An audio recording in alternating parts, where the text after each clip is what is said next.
Bangun pagi aja udah diperadabkan dengan pilihan. Mau tahu, bangun pagi kan gini. Bangun pagi nih, tangannya gini-gini nih. Ngapain? Cari handphone. Tangannya nggak kuat, kadang-kadang handphonenya jatuh malah ke kepalanya. Saya kalau sampai dengar cerita kayak tadi pagi saya lagi ambil handphone jatuh kepalaku, syukurin saya bilang gitu. Makanya kalau bangun-bangun pagi jangan cari handphone. Bangun pagi itu melek langsung bilang gini, Tuhan terima kasih ada atap di atas aku. Terima kasih Tuhan nanti siang aku bisa makan. Terima kasih Tuhan buat nafas kehidupan. Terima kasih Tuhan ada kesempatan hari yang baru, berarti ada kesempatan yang baru. Terima kasih Tuhan hari ini aku diberkati untuk menjadi berkat bagi orang lain.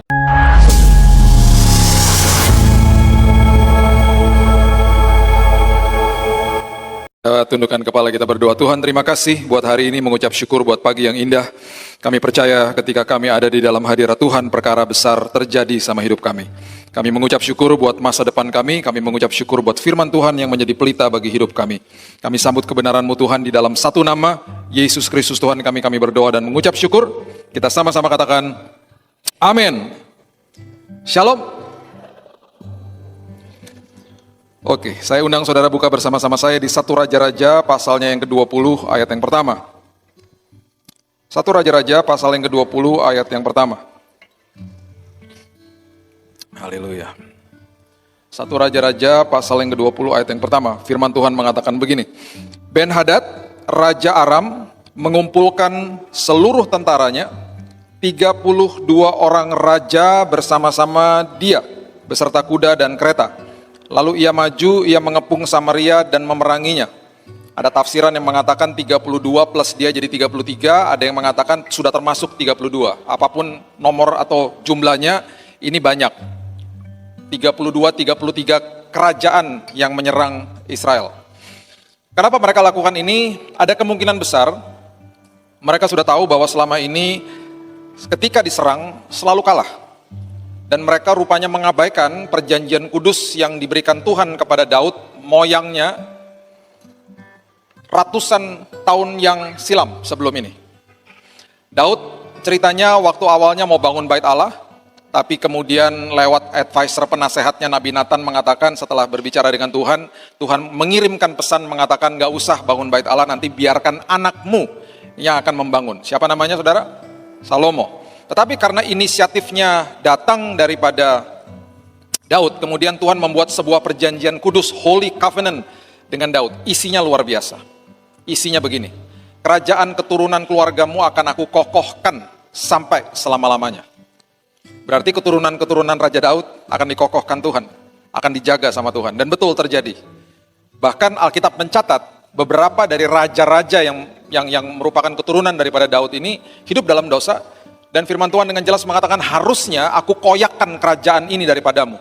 Tetapi karena moyangmu Daud, aku luputkan engkau. Itu firman Tuhan mengatakan berkali-kali. Bahkan 300 tahun setelah Daudnya udah gak ada. Daudnya sudah meninggal. Ada bangsa Asyur yang mencoba menyerang Raja Hizkia dan kerajaannya yang merupakan keturunan Daud. 185.000 tentara Asyur ditumpas oleh malaikat Tuhan. Saya ulangi ya, 185.000 tentara Asyur. Belum sempat masuk ke dalam kerajaan, belum sempat menyerang, di perkemahan mereka di luar kerajaannya Raja Hizkia, malam hari Tuhan mengirimkan malaikatnya dan menumpas mereka. Karena selalu firman Tuhan mengatakan, karena moyangmu Daud.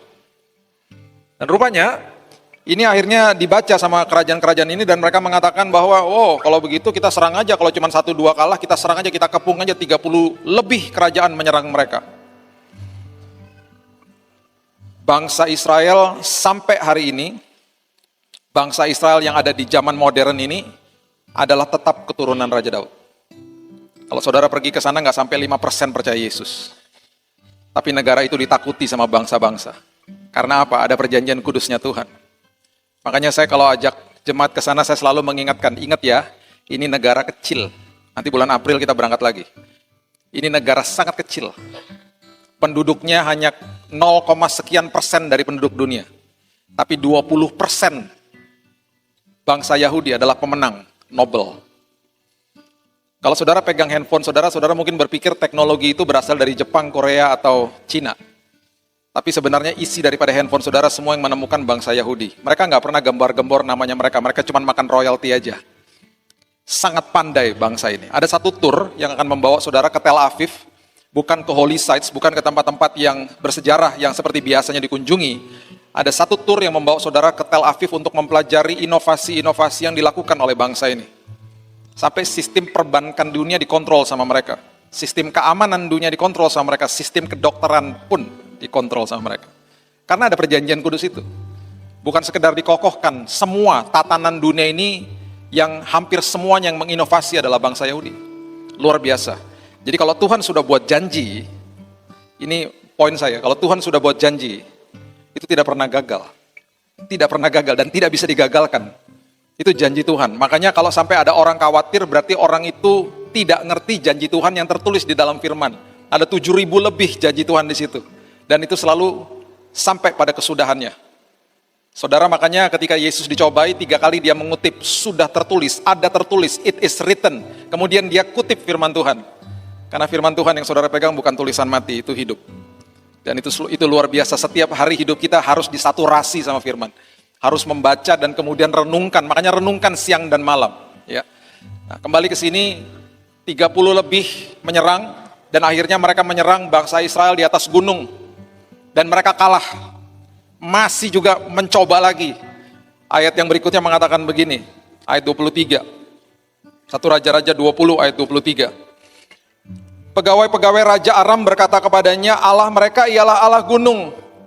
Mereka kalah di gunung, udah dengan puluhan kerajaan, mereka kalah di gunung. Itulah sebabnya mereka lebih kuat daripada kita.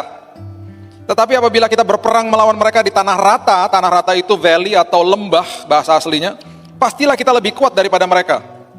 Dengan kata lain, kita kalah di gunung, sekarang kita coba di lembah.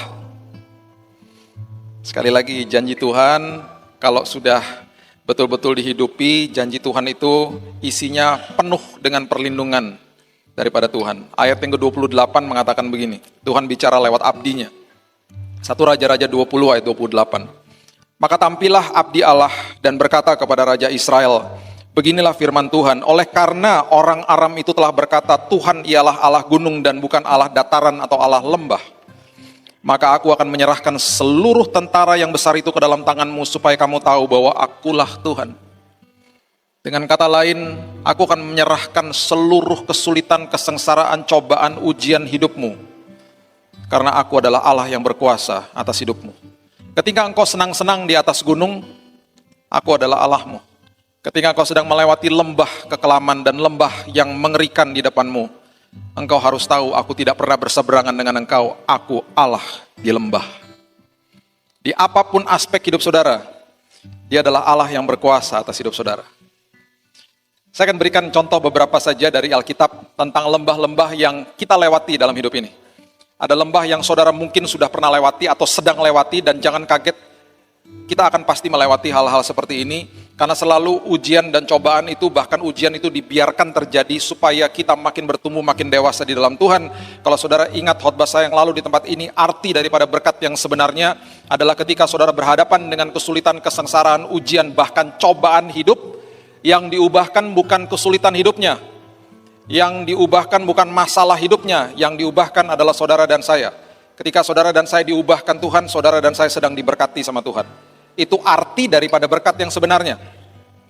Mudah-mudahan buku saya tentang ini akan keluar bulan Januari. Saya sudah mulai menulis lagi, dan tim saya sangat luar biasa. Tuhan kirimkan tim yang luar biasa. Mudah-mudahan bulan Januari kami bisa launching, kalau tidak bulan Februari. Karena sudah makin banyak yang mendistorsi arti daripada berkat yang sebenarnya. Ya, sekali lagi saya cuma mau refresh saja, saudara pasti udah ingat, saya pernah katakan berkali-kali di tempat ini, berkat nggak ada hubungannya sama materi. Kita terlalu kerdil rohani kalau kita masih mikirin berkat itu materi. Berkat adalah ketika saya menghadapi masalah, saya diubahkan. Setiap hari saya diubahkan, makin serupa seperti Tuhan. Itu adalah saya sedang diberkati. Arti daripada berkat yang sebenarnya. Ulangan pasal yang ke-11, ayat yang ke-11 mengatakan begini. Ulangan pasal yang ke-11, ayat yang ke-11. Tetapi negeri kemana kamu pergi untuk mendudukinya, ialah negeri yang bergunung-gunung dan apa? Berlembah-lembah. Semua tanah perjanjian, semua apapun yang Tuhan akan bawa saudara, semua akan menjadi seperti ini. kondisinya akan seperti ini, bergunung-gunung dan berlembah-lembah yang mendapat air sebanyak hujan yang turun dari langit. Jadi hidup ini pasti akan lewat gunung, lewat lembah. Dan Tuhan dengan perkasa mengatakan, aku adalah Allah yang berkuasa di gunung, bahkan di lembah. Lembah yang pertama, firman Tuhan menggambarkan yang namanya lembah Eskol. Lembah Eskol adalah lembah pilihan, di mana saudara diminta untuk memilih yang benar atau yang tidak. Bilangan pasal yang ke-13, ayatnya yang ke-23 mengatakan begini. Bilangan pasal yang ke-13, ayat 23. Ketika mereka sampai ke lembah Eskol, dipotong merekalah di sana suatu cabang dengan setandan buah anggurnya. Lalu berdualah mereka menggandarnya atau memikulnya, karena buahnya besar-besar, saudara. Juga mereka membawa beberapa buah delima dan buah ara, bukan sekedar susu dan madu yang melimpah di dalam tanah perjanjian ini, tapi buahnya juga besar-besar sampai harus digandar, harus dipikul, gitu ya. Nah, saudara, waktu saat ini kita sudah tahu ceritanya ada 12 pengintai yang dikirim. Dan ini adalah laporan daripada 10 pengintai yang tidak mengerti apa yang harus mereka sortir ketika masuk ke dalam pikiran mereka.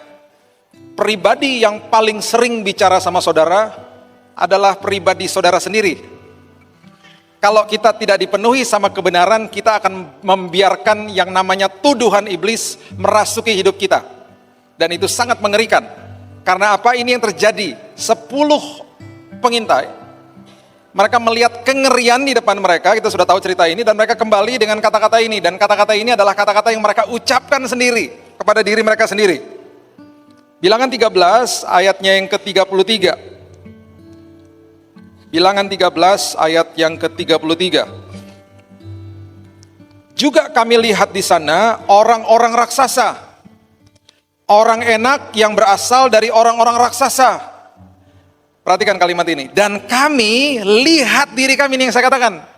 Gak ada yang ngasih tahu mereka, mereka seperti belalang. Mereka bilang begini, dan kami lihat diri kami seperti belalang.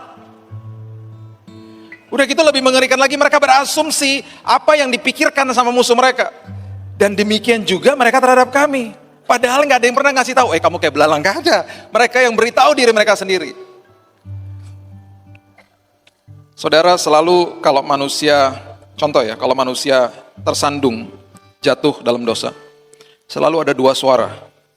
Suara yang pertama, dan suara ini ironisnya yang paling keras di dalam hidup ini, akan mengatakan begini, jatuh ya, sana jauh-jauh. Dihukum kamu sama Tuhan nanti. Dikutuk kamu sama Tuhan. Gak layak memang kamu tuh. Sana pergi. Itu suara pertama. Suara yang kedua akan datang mengatakan begini. Jatuh ya. Sini. Sini aku tolong. Sini ke Bapak yuk. Yuk ke Bapak yuk. Gak mau. Aku gak layak. Siapa bilang gak layak? Gak bisa. Aku harus bersih-bersih dulu sebelum menghadap dia. Gak ada orang bersih-bersih sebelum mandi. Yuk. Dia mau bersihkan kamu yuk. Kamu tahu firman-Nya, engkau bisa datang ke tahtanya kapan saja, karena kasih karunia-Nya cukup bagimu. Yuk. Dia menanti loh, dia mau memeluk, dan bahkan firman Tuhan di Lukas mengatakan, Tuhan menggambarkan dirinya lari ketika menghampiri anak yang terhilang. Dia sedang memberikan perumpamaan tentang dirinya sendiri, dia lari. Salah satu prioritasnya Tuhan setelah bangkit, setelah ada kuasa kebangkitan, yang dikejar 2 murid yang gak penting, saudara. Bukan ring satunya. Namanya satu Kleopas, satunya lagi kita gak tahu namanya. Alkitab tidak mendokumentasikan. Di dalam peristiwa perjalanan ke Emmaus. Perjalanan ke Emmaus menggambarkan kedua murid ini yang bingung, takut, dan mereka kecewa karena Yesus atau mentor atau guru agung mereka dibunuh secara brutal di atas kayu salib. Dan mereka tidak mengerti, walaupun pernah dikasih tahu dia akan bangkit di hari yang ketiga, masuk sini keluar sini, karena yang dilihat di depan mata itu mengerikan. Pasti lupa, makanya Alkitab mengatakan dalam bahasa aslinya downcasted. Mereka itu betul-betul sedih, pulang kampung, dikejar sama Yesus. Dikejar sama Yesus. Kenapa itu salah satu peristiwa yang luar biasa? Nanti satu hari kita eksposisi tentang itu. Dia adalah Tuhan yang selalu menanti saudara. Dan seringkali ironisnya suara yang mengatakan untuk datang kepada dia, suara itu kecil sekali di dalam kita. Makanya orang ya, yang akhirnya terus membiarkan penuduhan iblis terus terjadi sama hidupnya, ujung-ujungnya bisa bunuh diri loh saudara. Orang kalau bunuh diri itu karena bicara sendiri sama dirinya. Dan dia terus kerap kali menuduh dirinya, gak langsung bunuh diri. Itu udah bertahun-tahun ditumpuk, tinggal terjadi sesuatu yang menstimulasi dia langsung bunuh diri. Karena iblis gak bisa lakukan apa-apa, dia hanya bisa mengaum-ngaum. Makanya di Roma 8 ayat 1, tidak ada lagi penghakiman. Bahasa aslinya, there is no condemnation. Tidak ada lagi penuduhan. Jadi kalau ada penuduhan di dalam sini, itu bukan dari Tuhan. Kalau ada suara di dalam hidup saudara yang mengatakan saudara tidak layak, itu bukan dari Tuhan. Saudara sudah dilayakkan, makanya jangan isi doa kita dengan begini, Tuhan, layakkan aku Tuhan. Enggak, itu salah doa begitu justru. Tuhan terima kasih engkau sudah layakkan aku. Ribuan tahun yang lalu ketika kau mengatakan, sudah selesai. Jadi karena terus-terusan berdoa seperti begini, kita akhirnya merasa tertuduh sendiri. Aku gak layak. Engkau bisa datang ke hadiratku kapan saja. Saudara, lembah Eskol adalah lembah pilihan. Saudara pasti nggak pernah dengar nama-nama seperti ini. Nama-nama yang selalu sebenarnya ada di Alkitab saudara. Safat, Yigal, Galdi, Nafbi, Palti. Ini adalah nama-nama dari 10 pengintai. Dan nama-nama ini ada di Alkitab saudara. Tapi kita seringkali mungkin nggak baca dan nggak tahu nama-nama ini. Karena mereka bukan pembuat sejarah. Mereka adalah nama-nama 10 pengintai yang akhirnya mati di padang gurun. Dihukum sama Tuhan. Karena mereka mengatakan hal-hal negatif sama diri mereka sendiri. Tapi ada 2 nama yang saudara masih mendokumentasikan sampai hari ini. Saudara berikan kepada keturunan saudara bahkan. Siapa itu? Joshua dan Kaleb. Karena kedua orang ini mengatakan begini, betul mereka besar, betul mereka mengerikan, tapi Tuhan saya lebih luar biasa. Tapi Tuhan saya lebih dahsyat. Betul, ada hutang di depan saya. Tapi Tuhan saya lebih dahsyat. Betul ada masalah rumah tangga yang pelik Pak, tapi Tuhan saya sanggup. Betul ada vonis dokter Pak, tapi Tuhan saya lebih dahsyat. Betul ada kengerian di depan saya, tapi Tuhan saya jauh lebih besar dari segala-galanya. Lembah Eskol adalah lembah pilihan, dan ini yang saudara harus diperadabkan hari lepas hari. Bangun pagi aja udah diperadabkan dengan pilihan. Mau tahu, bangun pagi kan gini, bangun pagi nih. Tangannya gini-gini. Ngapain? Cari handphone. Tangannya nggak kuat, kadang-kadang handphonenya jatuh malah ke kepalanya. Saya kalau sampai dengar cerita, tadi pagi saya lagi ambil handphone jatuh kepalaku, syukurin saya bilang gitu. Makanya kalau bangun-bangun pagi jangan cari handphone. Bangun pagi itu melek langsung bilang gini, Tuhan terima kasih ada atap di atas aku. Terima kasih Tuhan nanti siang aku bisa makan. Terima kasih Tuhan buat nafas kehidupan. Terima kasih Tuhan ada kesempatan hari yang baru, berarti ada kesempatan yang baru. Terima kasih Tuhan hari ini aku diberkati untuk menjadi berkat bagi orang lain. Aku percaya hari ini ketika aku keluar dari rumahku Tuhan, Mazmur 91, aku ada di dalam naungan-Mu ya Tuhan. Aku dan keluargaku akan dilindungi. Nanti sore, nanti malam kami akan berkumpul kembali di rumah ini dengan tidak kurang suatu apapun Tuhan. Aku memperkatakan damai, sukacita, hikmat ilahi buat hari aku ini Tuhan. Banyak perkenanan Tuhan akan terjadi hari ini. Aku akan mulai hari ini dan aku bungkus dengan satu nama. Dengan darah-Mu yang berkuasa, Yesus Kristus Tuhanku. Baru mulai harinya, kalaupun buka HP cari renungan. Jangan lihat yang lain, nanti sosial media nanti siang aja. Setiap kali saudara mulai dengan itu, saudara melatih hidup saudara untuk mengambil keputusan yang baik dan benar sepanjang hari. Karena saudara akan diperhadapkan dengan ratusan keputusan setiap hari. Lembah Eskol adalah lembah pilihan. Lembah berikutnya adalah lembah yang dinamakan Tarbantin atau lembah Elah. Ini menggambarkan ketakutan manusia. Kenapa? Karena di lembah ini adalah sebuah peristiwa yang luar biasa. Bukan sekedar hanya sejarah, tapi adalah pelajaran yang luar biasa. Yang kita sudah sering baca dan sering mendengar cerita ini tentang Goliat melawan Daud. Goliat bangun pagi, dia nggak akan berpikir atau dia tidak mungkin berpikir hari itu dia akan berhadapan dengan bocah 19 tahun. Daud pun begitu, bangun pagi nggak berpikir, tidak terpikir sama dia bahwa dia akan berhadapan dengan Goliat hari itu. Daud bangun pagi, bapaknya namanya Isai bilang begini, kamu pergi ke lembah Elah, lembah Tarbantin, kamu bawa roti sama keju. Yang roti kamu kasih kakak-kakakmu, yang keju kamu kasih sama teman-teman kakakmu, prajurit-prajurit yang lain. Lembah Elah di mana? Google Map aja. Bapaknya ngomong gitu. Akhirnya dia datang ke sana. Waktu dia tiba di sana, Itu Goliat sudah mengeluarkan statement, sudah memberitahu kepada mereka, udah kira-kira mungkin begini, daripada rugi nih banyak mati nanti prajurit yang mati, mendingan satu sama satu aja deh. Tempur aja sama aku satu sama satu. Mana jagoanmu? Kalau kamu kalah, kamu nyembah aku. Kalau aku kalah, aku nyembahmu. Udah sesederhana itu. Ayo, aku tungguin. Wah, takut langsung. Sampai Alkitab mengatakan raja pun cemas. Raja Saul pun cemas. Daud datang. Bawa roti sama keju. Siapa yang suka roti sama keju? Gak ada. Ada loh. Ini orang Indonesia semua memang ya. Saya aneh sendiri ya. Kalau suka roti itu berarti rada-rada ke Belanda-Belandaan ya. Saudara, kalau saya ngomong begini, saudara pasti akan ngangguk-ngangguk. Kalau ngomong di Jakarta, nggak ngerti. Kalau saya ngomong ini nih, roti bluder cokro. Nah, ngerti kan? Langsung ngangguk-ngangguk. Di Jakarta apa tuh Pak? Nggak jauh tau dari sini kan? Saya berapa bulan lalu lewat tol sini terus ke Madiun. Ke pabriknya, buka pintunya, waduh, bau mentega. Langsung saya lihat tahta Tuhan dekat dengan saya. Sepertinya bisa memegangnya. Karena keluarga saya keluarga roti. Saya datang keluarga besar dan gak ada orang lagi di situ. Kan kita suka roti keju, terus ada roti keju, tiba-tiba ada yang baru, kita nggak tahu ya baru atau enggak, tapi saya baru lihat. Mbak, ini apa Mbak? Golden cheese namanya. Mbaknya bilang, Pak itu beda sama yang cheese, yang keju yang itu Pak. Yang ini Pak, kejunya meleleh. Saya dengar kata meleleh, saya pun meleleh. Yang benar Mbak, ini meleleh. Iya. Saya lihat kan gak ada orang kan, kalau enggak kan gak sopan ya. Saya krauk semua satu lemari itu. Habis rotinya. Karena keluarga besar, Mbak cepetan buat lagi Mbak. Nanti pengunjung datang gak ada loh Mbak, habis. Ambil semua Pak. Pak ambil semua Pak. Ambil semuanya. Ada 10 orang yang datang. Roti sama keju. Kalau Superman kalah sama Krypton, Billy Lantang kalah sama roti sama keju.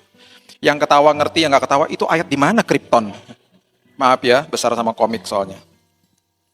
Roti sama keju. Dia datang ke lembah Tarbantin. Dia bingung dong, ada apaan? Terus dijelasin semuanya, terus dia ngeliat dari jauh mungkin. Oh itu ya Goliatnya ya. Ada sebuah kalimat yang keluar dari mulutnya. Dan kalimat ini akhirnya membawa Daud ke hadapan raja. Dan kalimat ini adalah kebenaran yang membawa dia berhadapan dengan Goliat. Sekali lagi ya, dia bangun pagi nggak tahu loh akan menghadapi Goliat. Dia bangun pagi cuma disuruh bawa roti sama keju. Bocah 19 tahun. Sampai di sana kemudian dia lihat semua peristiwa ini, keluarlah kata-kata ini. Nah ini yang saya bilang, orang banyak yang ngerti firman atau tahu ada ayat itu, tapi hidupnya tidak dikuasai firman. Beda loh. Orang yang tahu firman sama orang yang hidupnya dikuasai sama firman beda. Orang yang tahu firman, itu kalau menghadapi ketakutan, seringkali memang betul-betul ketakutan. Sampai-sampai kalau diingatkan itu kan ada ayatnya. Iya sih, tapi gimana ya, takutlah aku ini.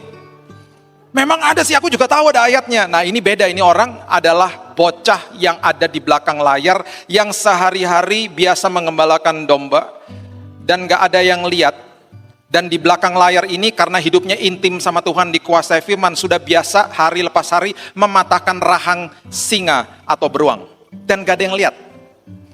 Jadi ini orang luar biasa. Jadi dia datang, dia bilang begini, nah ini ada pernyataan dan ada sebuah kebenaran yang mereka juga sebenarnya tahu. Tapi ketika kebenaran ini diucapkan sama orang yang hidupnya dikuasai firman, beda bobotnya. Ketika hidup saudara dikuasai firman, ketika saudara bicara orang dengar karena ada urapan. Beda pokoknya sama orang yang tidak dikuasai firman. 1 Samuel 17 ayat yang ke-26 mengatakan begini. 1 Samuel 17 ayat 26. Lalu berkatalah Daud kepada orang-orang yang berdiri di dekatnya, apakah yang akan dilakukan kepada orang yang mengalahkan orang Filistin itu dan yang menghindarkan cemooh dari Israel? Perhatikan kalimat ini. Siapakah orang Filistin yang tak bersunat ini sampai ia berani mencemooh barisan daripada Allah yang hidup? Kalimat ini adalah kalimat yang membawa Daud ke hadapan raja. Kenapa? Karena gini, saya jelasin. Orang yang tak bersunat, bangsa yang tak bersunat adalah bangsa yang tidak ada hadirat Tuhan. Bangsa yang tak bersunat adalah bangsa yang tidak punya urapan Tuhan. Dan ketika bangsa-bangsa seperti ini melawan bangsa Yahudi atau bangsa Israel yang bersunat, pasti kalah. Nah ini adalah kebenaran yang mereka pun tahu. Tapi karena keluar dari orang, dari bocah yang hidupnya dikuasai firman, beda bobotnya. Jadi waktu dia bilang lah, Kan kalau dia nggak bersunat kan pasti kalah sama kita. Kan kita udah tahu kebenaran ini. Kira-kira begitu. Terus prajuritnya ngomong satu sama yang lain. Bener juga sih. Terus mereka datang ke raja. Raja, itu adalah bocah 19 tahun lagi bawa roti pakai judi ngomong gini. Bener juga loh raja. Raja bilang, iya sih, bener juga sih. Tapi karena meyakinkan ngomongnya, karena betul-betul orang ini dikuasai firman, ngomongnya ada bobotnya, panggil bocah itu. Berhadapan sama raja. Sekali lagi ya, lagi bawa roti loh. Harusnya bawa roti, drop. Bahkan kakaknya di awal ceritanya bilang begini, pulang sana, disuruh pulang sama kakaknya. Ngapain kamu kesini-kesini, ganggu-ganggu orang, pulang sana. Berhadapan dengan raja. Gara-gara kalimat ini. Raja tanya kredibilitasnya, kamu siapa? Lah saya ini anaknya Isai. Kamu bisa apa? Dia mulai audiensi di depan raja.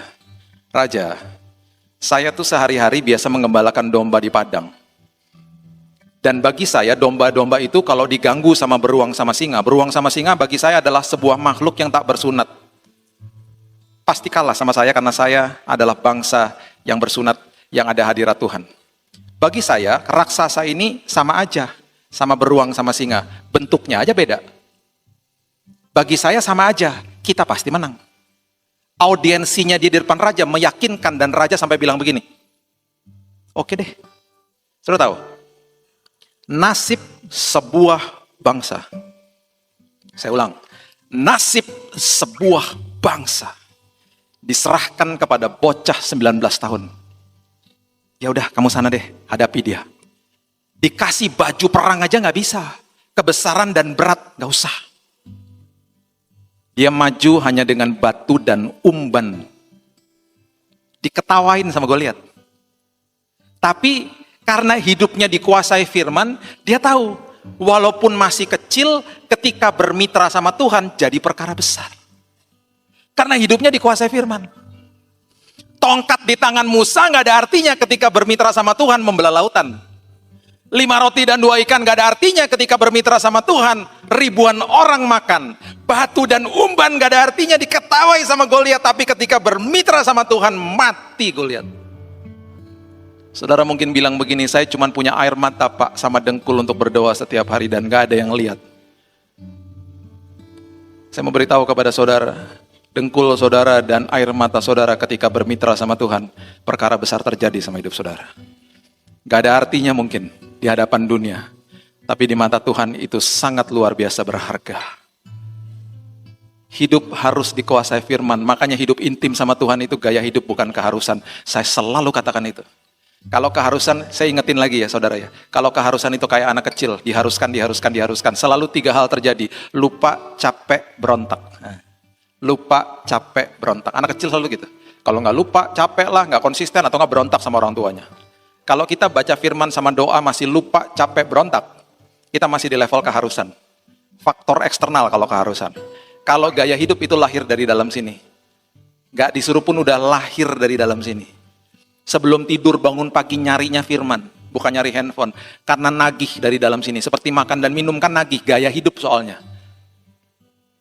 Ketika saudara jadikan itu gaya hidup, ketika ujian tiba, kita semuanya siap. Karena apa? Setiap hari sudah dilatih seperti itu. Hidupnya dikuasai firman soalnya. Lembah yang terakhir adalah lembah yang saya katakan lembah ini embahnya lembah. Kalau embahnya lembah ini berarti ketakutan, kebingungan, kekhawatiran, semuanya jadi satu numplek di situ. Alkitab mengatakan lembah ini adalah lembah kekelaman. Mazmur 23 ayat yang keempat mengatakan begini. Mazmur 23 ayat yang keempat. Bahasa Inggrisnya dengan lebih jelas, kalau ada bahasa Inggrisnya tolong disiapkan. Bahasa Indonesia mengatakan, sekalipun aku berjalan dalam lembah kekelaman, aku tidak takut bahaya, sebab engkau besertaku, gadamu dan tongkatmu itulah yang menghibur aku. Ya. Ada 1.500 kata-kata di dalam Alkitab saudara yang sedang digodok, yang sedang diperbaiki. Mudah-mudahan saya beberapa kali meeting dengan teman-teman dari lembaga Alkitab. Mudah-mudahan tahun depan kalau selesai, saudara akan memegang Alkitab dengan ejaan yang paling baru. Ada 1.500 kata-kata yang akan dipertajam, akan diperbaharui gitu ya. Bahasa Inggrisnya ada Psalms 23. Nah, ini lihat. Saya cuma mau saudara lihat bagian yang pertama aja. Though I walk through. I walk through itu berarti kalau saudara melewati lembah kekelaman, saudara hanya lewat. Nggak diam di situ. Ini Daud yang saya katakan tadi hidupnya betul-betul dikuasai firman, mengeluarkan sebuah statement yang luar biasa. Karena dia udah ngalami. Dia udah ngalami. Though I walk through. Saya cuman lewat kok. Saya nggak berdiam di situ. Terus dia katakan begini yang luar biasa. The valley of the shadow of death. Lembah bayang-bayang maut.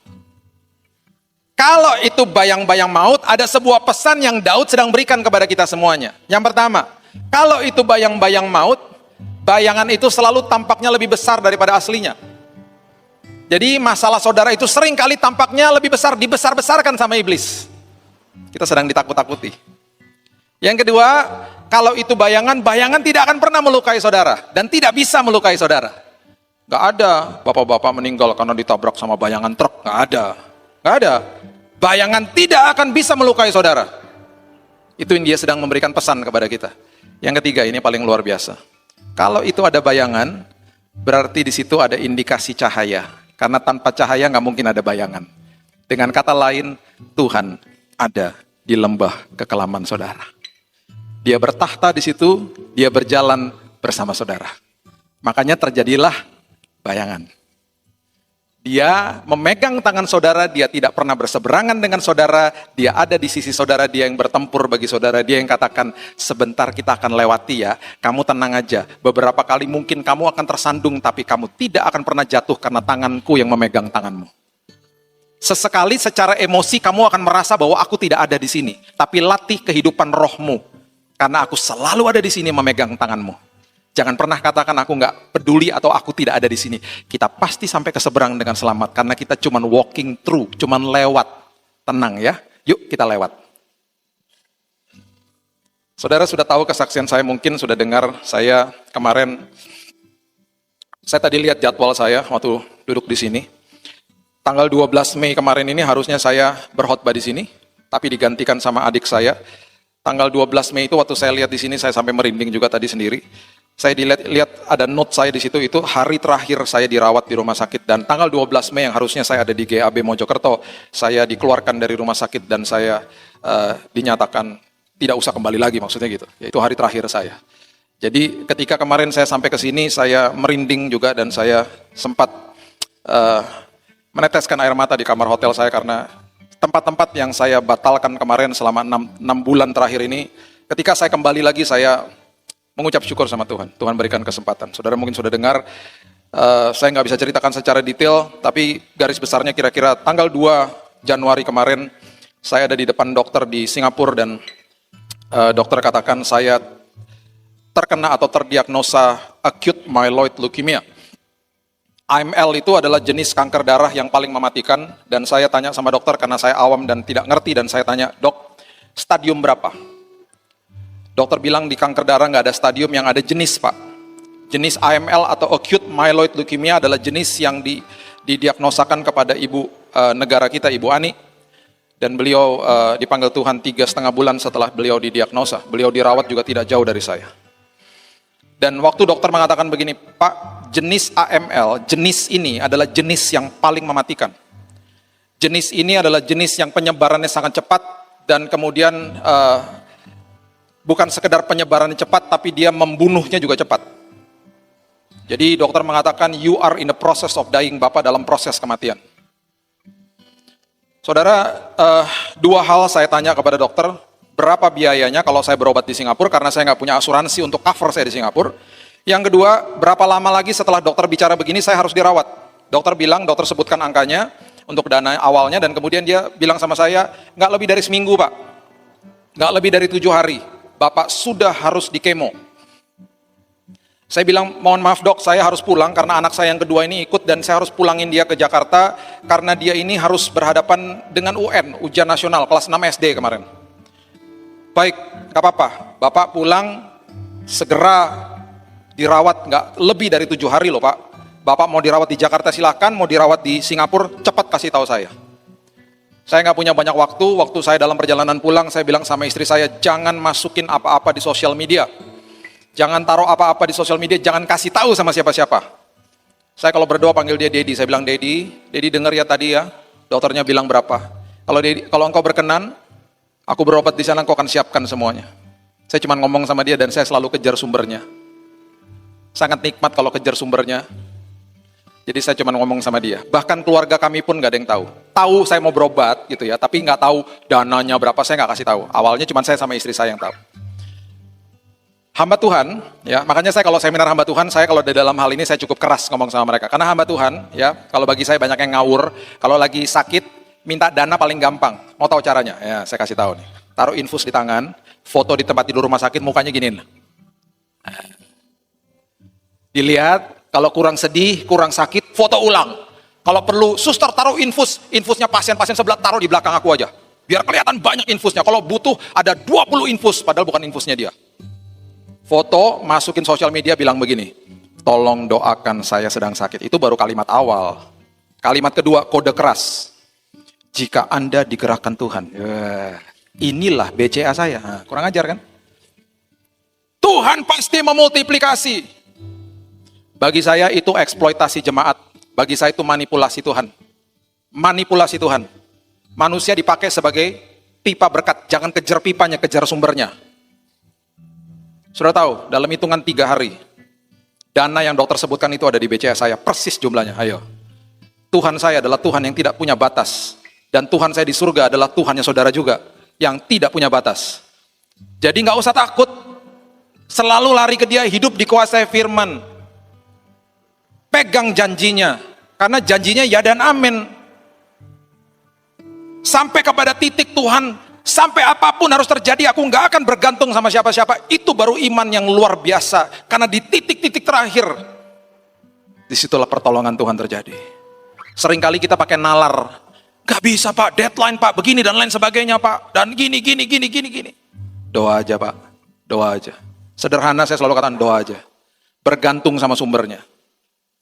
Saya berangkat langsung sama istri saya. Saya bilang, ini ya Tuhan kalau kasih ya, nggak lebih nggak kurang, pas-pasan. Biar perjalanan imannya ngeri-ngeri sedap.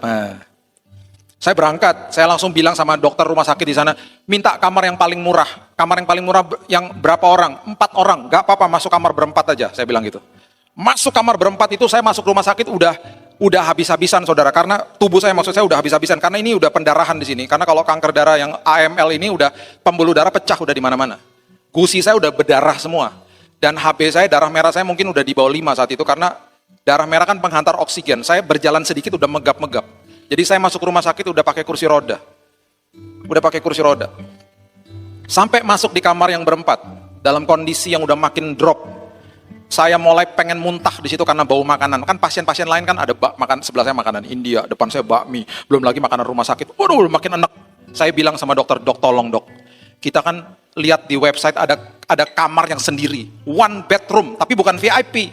Kamar dengan tempat tidur sendirian, tapi bukan VIP. Harganya sedikit lebih mahal dari kamar yang berempat. Mau dong dok kamar itu aja. Habis Pak, kamarnya populer dan sudah habis, katanya gitu. Dok, ini kan rumah sakit terbesar di Singapura General Hospital namanya. Masa habis dok? Di gedung sebelah juga nggak ada? Nggak ada Pak, habis.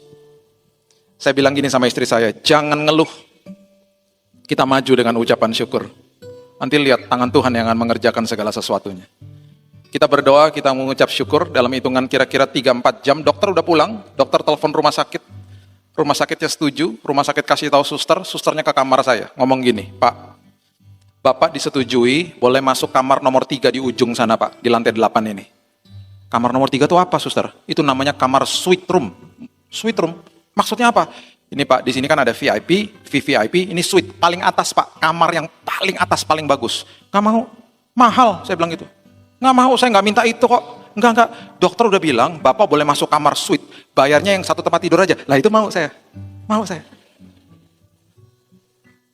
Perkenanan Tuhan terjadi, kenapa? Kita semuanya adalah anak raja. Makanya bergantung sama rajanya, kejar sumbernya. Saya telepon istri saya, cepetan! Kan dia lagi beli makanan di bawah, cepetan naik. Kita dikasih kamar suite room. Oh yang bener, iya. Kenapa harus cepet-cepet? Cepetan, nanti dokternya ganti pikiran, cepetan. Istri saya nggak naik-naik. Lama beli makanan, nggak tahu gimana saya tiba-tiba ada energi ekstra. Saya langsung packing barang-barang di koper saya. Saya bawa aja geret di lantai 8 tuh, saya berjalan di koridornya, suster liatin saya. Wheelchair, kursi roda. Saya bilang, nggak usah kursi roda. Kamar nomor 3 mana? Cepetan. Saya masuk di kamar nomor 3. Aduh, saudara, bagusnya luar biasa. Saya ada ruang tamunya, ada kulkasnya, buka toiletnya bagus. Sampai kalau saya rasa, tidur di toilet pun nggak apa-apa ya, bagus banget toiletnya. Sampai kayak hotel loh, hotel bintang 5, bintang 6 kali, luar biasa bagusnya.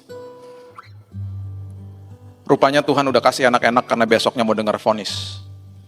Tanggal 8 Januari 2019, Dr. Grace masuk ke kamar saya. Dokter kasih karunia, namanya Grace. Dia datang, dokter ya, kalau udah ngomong terus ada jedah-jedahnya itu ngeri loh saudara. Jadi kalau ngomong terus gini, terus ngambil napas ya. Itu ngeri tuh. Dia bilang begini, Pak, umur Bapak hanya 3 bulan, Pak. Paling lama 6 bulan. Paling lama 6 bulan. Saya cuma tersenyum ngeliatin dia. Gitu ya, separah itunya. Iya. Kami udah cek, Pak. Tim dokternya ada 10, satunya orang Amerika. Dicek dari semua angle. Sudah diperkirakan dimasukin ke dalam satu simulasi. 3 bulan, Pak. Karena penyakit ini adalah penyakit yang paling mematikan, Pak. Jenis kanker darah mematikan. Pak, kita sudah buat obatnya. Obat kemonya itu berat, Pak. Dan kita nggak punya pilihan lain. Karena penyakitnya berat, obatnya juga harus berat. Dan obat ini berisiko, Pak. Risiko tinggi. Kenapa, Dok?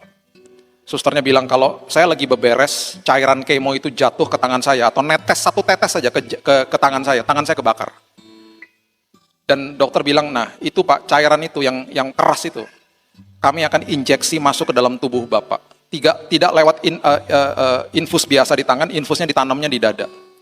Dimasukin selang sepanjang begini, masukin ke dalam tubuh saya. Kita akan injeksi 500 mili, seperti satu botol aqua, setiap hari kali 7 hari. Jadi 7 hari non-stop ditetesin cairan itu.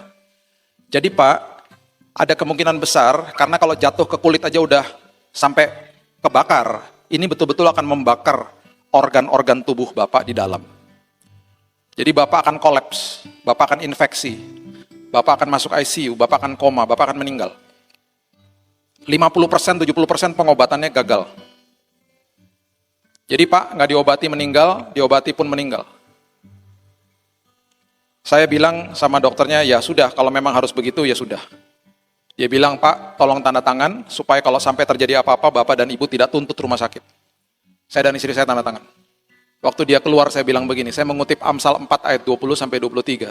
Arahkan telingamu kepada ucapanku, kata Tuhan. Simpan itu di dalam lubuk hatimu. Dan itu adalah sumber daripada kehidupan dan kesembuhan. Jadi saya selalu katakan begini, yang dokter katakan adalah kenyataan. Firman Tuhan katakan adalah kebenaran. Kenyataan harus tunduk sama kebenaran.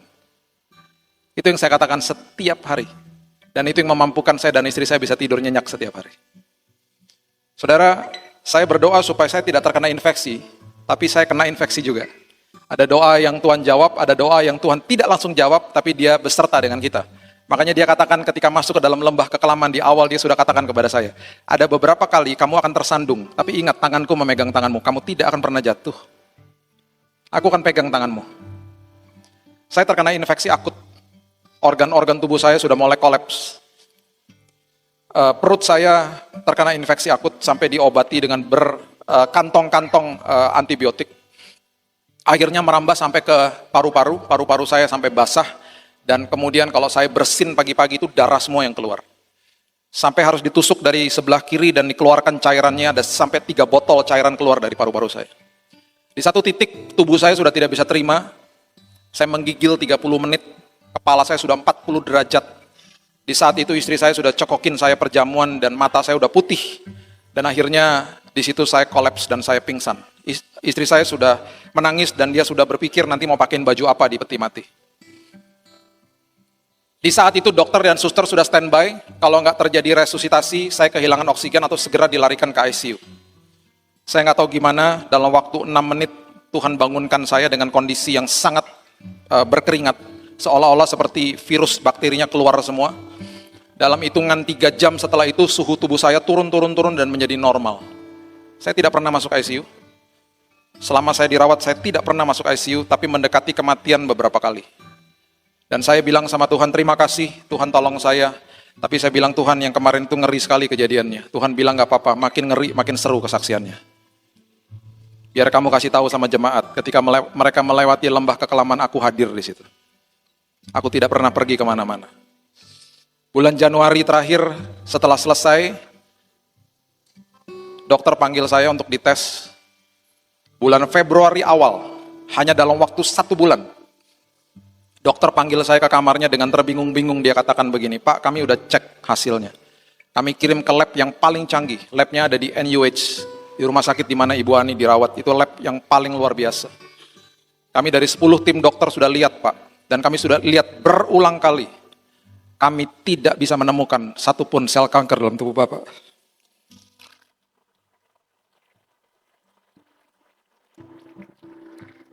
Saya masih shock. Saya masih sempat bahkan bertanya sama dia, dok, biasanya kalau saya baca di review, biasanya masih ada 5%, berapa persen tersisa. Dia bilang, tidak ada Pak. Bapak dinyatakan bersih hari ini. Bersih total. Saudara, tagihan rumah sakit saya membengkak 3 kali lipat. Tuhan mengirimkan 80 orang ke rumah sakit yang gak pernah saya undang. Karena ada 100 WhatsApp saya gak pernah balas.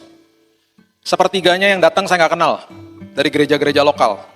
Mereka ada yang ke business office, ada yang bayarin dan lain sebagainya. Saya keluar dari rumah sakit di sana. Bukan sekedar tagihan saya dibayar lunas sama Tuhan. Saya pulang bawa uang kelebihan. Karena yang bayar kelebihan. Tuhan mengatakan begini kepada saya, kamu gak punya asuransi, saya asuransinya kamu. Saya adalah Tuhan yang tidak punya batas. Makin kamu bergantung kepada sumbernya, aku tidak pernah akan mengecewakan dirimu.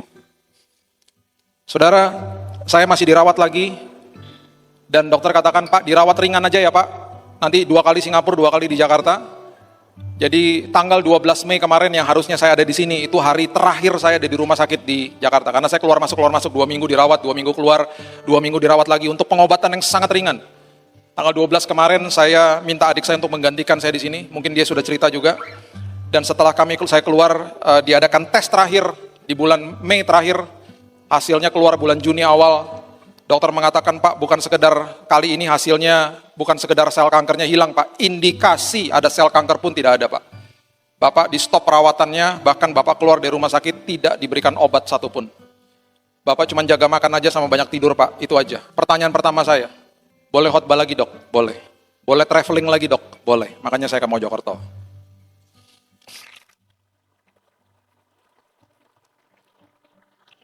Pesan saya cuma satu. Sebagai penutup, banyak orang datang kepada saya ngomong begini, Pak, Bapak dapat berkat kesembuhan, Pak. Saya katakan begini dan saya harus luruskan. Berkatnya bukan kesembuhannya. Berkatnya saya dan keluarga saya diubahkan sama Tuhan. Kesembuhan saya itu bonus. Jadi makanya jangan kejar-kejar mujizat, kejar perubahan karakter setiap hari. Karena ketika saudara berubah, saudara diberkati Tuhan. Itu maksudnya. Dan setelah itu baru segala sesuatu yang ditambah-tambahkan. Carilah dahulu kerajaan Allah dan kebenarannya, segala sesuatu baru ditambahkan. Ya, jadi perubahan karakter saya itu adalah berkatnya. Ya, berikan tepuk tangan kita untuk Tuhan kita. Terima kasih Tuhan, mengucap syukur buat pagi yang indah ini. Hamba-Mu stop sampai di sini, tapi firman Tuhan terus berkumandang di hati kami. Kami percaya dan hamba-Mu percaya Tuhan akan banyak kesaksian keluar dari jemaat-Mu di tempat ini. Karena ketika mereka melewati lembah-lembah kekelaman, mereka tahu Tuhan bahwa Tuhan ada di sana, Tuhan yang menyertai mereka dan mereka sampai ke seberang dengan selamat dengan Tuhan. Kami mengucap syukur karena kami memiliki Allah yang hidup, Allah yang sumber atas segala sumber. Oleh sebab itu kami bergantung kepadamu ya Tuhan. Terima kasih Bapa, terima kasih Yesus. Kami serahkan hidup kami, sisa hidup kami dalam tangan Tuhan, dan kami percaya kami akan melihat kasih karunia Tuhan. Kami akan melihat perkara besar, kami akan melihat hasil-hasil yang dahsyat terjadi dalam hidup kami. Karena Yesus, karena kami diubahkan, karena kami makin serupa seperti Tuhan. Terima kasih Bapa, di dalam satu nama, Yesus Kristus Tuhan kami. Kami sudah berdoa dan mengucap syukur, kita sama-sama katakan, amin. Tuhan berkati.